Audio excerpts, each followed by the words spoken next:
कथी पढ़ना है? हिंदी। देखिए हिंदी में देखना है के जगह हर्षिकार होगा और के जगह दीर्घिकार। अब देखिए हर्षिकार के मतलब जगह एक मात्रा के समय लगे। क्या मात्रा के? क्या मात्रा के? एक मात्रा के।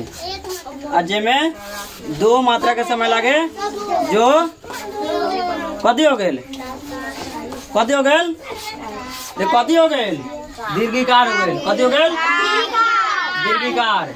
जैसे मान लो फेनू कहल जाए बोरे किताब लिखता बोरे किताब किताब एक जगह बुला तो जाता।